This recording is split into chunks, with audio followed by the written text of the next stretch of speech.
সফলতা, অসফলতা ব্যক্তির জীবনের দুই গুরুত্বপূর্ণ স্তর। প্রত্যেক ব্যক্তি সর্বদা সফল থাকতে পারেন না, প্রত্যেক ব্যক্তি সর্বদা অসফল থাকতে পারেন না। এবার এই দুই যখনই আসে, কিছু দিয়েও যায়, আবার কিছু নিয়েও যায়। যখন অসফলতা আসে, তখন তা আপনাকে সাহস দেয়, আপনাকে ধৈর্যশীল বানায়, আপনার মনোবল বাড়িয়ে তোলে, কিন্তু আপনার প্রসন্নতা নিয়ে যায়। যখন সফলতা আসে, তখন তা আপনাকে প্রসন্নতা দেয়, বিশ্বাস দেয়, বিনম্রতা নিয়ে যায়। এবার অসফল হবার পরে ধৈর্যশীল হওয়া, এই সাহস জাগিয়ে তোলা, তাও বলা যায় সরল। কিন্তু সফল হওয়ার পরে বিনয়ী থাকা সব থেকে কঠিন। কিন্তু ততটাই গুরুত্বপূর্ণ হলো বিনয়ী থাকা।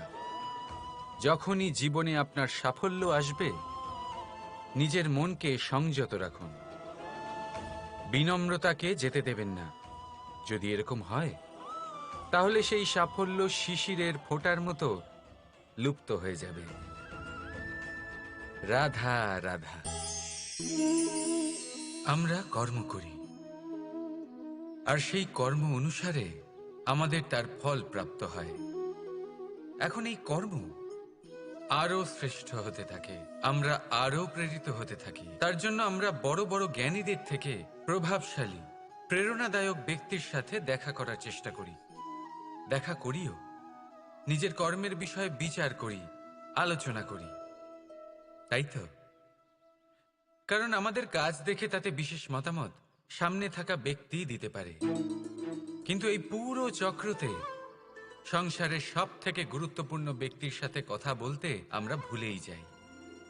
আপনি কি জানেন সংসারের সব থেকে গুরুত্বপূর্ণ ব্যক্তি কে? স্বয়ং আপনি। হ্যাঁ, আপনি সে। আপনি জীবিত আছেন, তাই এই সংসার জীবিত আছে। আপনি হলেন আপনার সমস্ত কর্মের কেন্দ্র।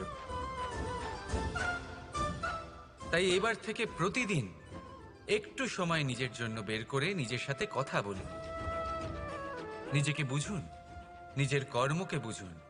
কিছু প্রশ্ন আসবে, কিছুর উত্তর পাবেন। আরো কিছু প্রশ্ন আসবে যার উত্তর আপনি অবশ্যই পাবেন। কিন্তু এটা করবেন অবশ্যই, নয়তো আপনি এই সংসারের সব থেকে গুরুত্বপূর্ণ ব্যক্তির সাথে দেখা করার সুযোগই হারিয়ে ফেলবেন। এবার বলুন, আপনি কি এরকম চাইবেন?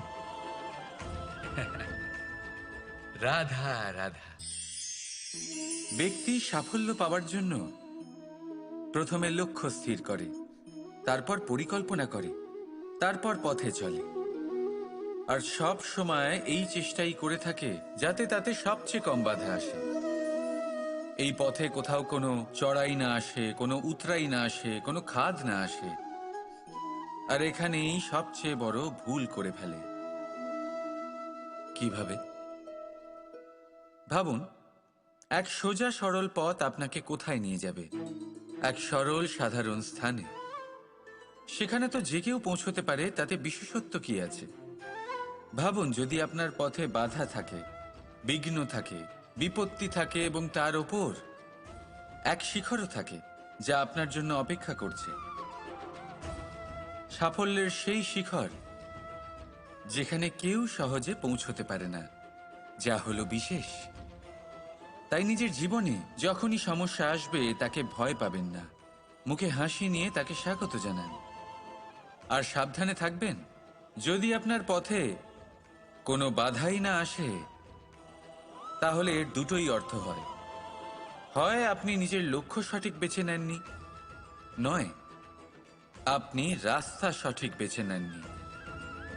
রাধা রাধা।